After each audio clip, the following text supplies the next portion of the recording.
Sanna Magdalena Mörtudóttir hefur verið borgarfulltrúi Sósíalistaflokksins í borgarstjórn Reykjavíkur síðan 2018. Þá var hún 26 ára gömul og varð yngsti borgarfulltrúin í sögu Reykjavíkur. Sanna er fædd á Íslandi en fór aðeins nokkra daga gömul til Englands þar sem hún bjó fyrstu æviárin ásamt móður sinni og föður. Þær mæðgur fluttu svo aftur tilbaka til Íslands nokkrum árum seinna. Blessuð og sæl. Góðan daginn. Takk fyrir. Takk fyrir að taka á móti okkur. Pabbi minn er frá Tansaníu. Ég hef svona í gegnum tíðina kannski svona átt í einhverjum, kannski ekki erfiðleikum, en svona hvernig maður skilgreinir sig, sko.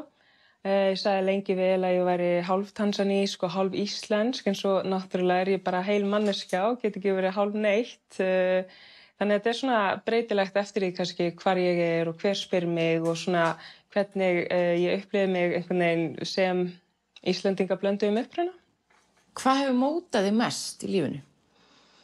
Ég myndi segja að það sé fátækt, að alast upp í fátækt, að sjá afleiðingar fátæktar og hvað þetta getur haft svona djúpstæð og mótandi áhrif til lengri tíma. Það er ekki eins og að sé bara þannig að fátækt sé afmörkuð við eitthvað svona tímabil þar sem það er ekki pening og að það sé erfitt, en svo leið og peningurinn komið að þá sé þetta allt búið. Það er alls ekki þannig, sko. Þetta er svona situr dálítið. Þetta situr í manni og svo myndi ég líka segja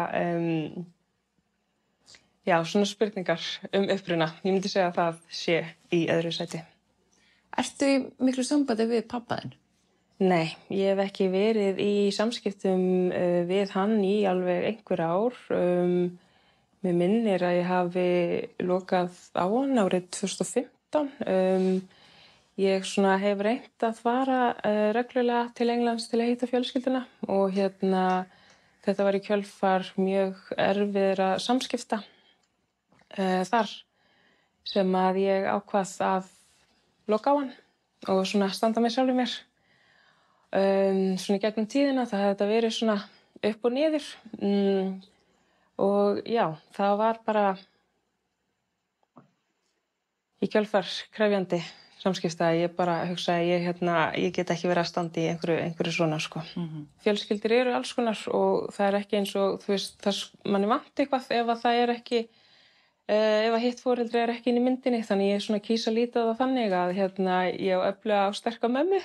En stundum, ég viðurkenni að stundum svona hugsa ég bara, ætli hann viti hvað ég sé að gera í lífinu og svona spyr mér stundum bara hvernig það sé, já, hægt að vera foreldri sem að einhvern veginn svona kemur svona fram. Stundum hugsa ég alveg þannig og hugsa bara svona, já, ætli hann viti alveg að ég sé í borgarmálunum og hafi klárað mannfræðinámið og sé master í mannfræði og maður svona stundum dettur í eitthvað svona því ég veit að hann hefur, það hafi verið tímabil þar sem framkoman var góð.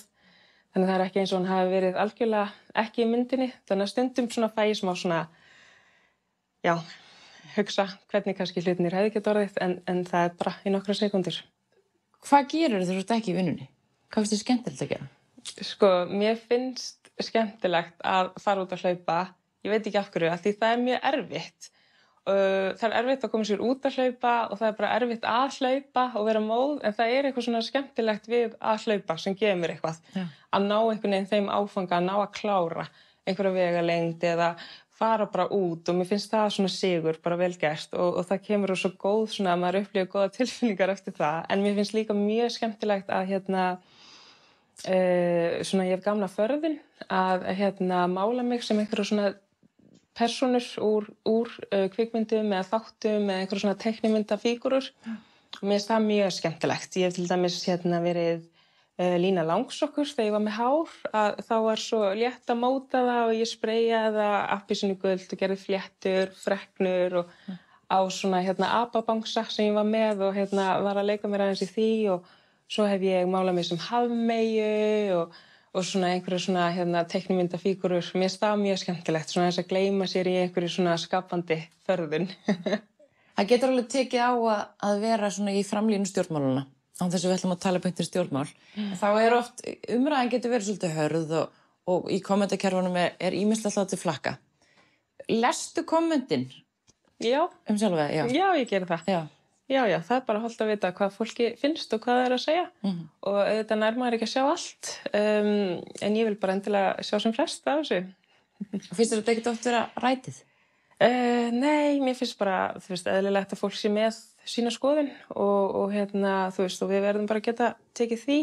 Ég viðurkenni að mér finnst erfitt að lesa athugasemdir svona sem tengist uppruna þegar það verið að nota eins og N-orðið og svona orð sem eru mjög neikvæð í garð svarts fólks mér stað. Því viðurkenni alveg að mér finnst það dálítið svona sérstaklega bara í ljósi þess hvernig orðræðan er í samfélaginu. Gerirðu eitthvað sérstakt til að huga að geðheilsunni? Já, ég hef verið að hugleiða og taka svona djúpöndun og reyna þetta að hitta vini eins oft og ég get og við stelpunnar erum duglegar að fara í bingo og ég vann heitan uppblásinn pott í einni bingoferð. Og hann er einmitt út á svölum, en ég þori líka alveg að fylla hana því ég veit ekki hvernig burðarþolið á þessum svölum er. Ég var búin að fylla hann og fór einu sinni í hann, það var mjög skemmtilegt, en svo var ég svona eitthvað að stressa mig yfir öllum þessum þunga í öllu þessu vatnslítrum í pottinum. Hvað myndirðu gera ef þú værir ekki í stjórnmálum? Ef ég væri ekki í stjórnmálum, ætli ég væri ekki bara eitthvað að mannfræðast, kannski ferðast heiminn og svona sitja inn í svona fjölbreytta hluti í öðrum samfélagum. Mér finnst það mjög líklegt eða þá ég var nú að íhuga það að fara í doktorsnám í mannfræði en ég bara skuldaði svo mikinn pening þannig ég hætti því og þannig ég held ég myndi vera að gera eitthvað mannfræði tengt.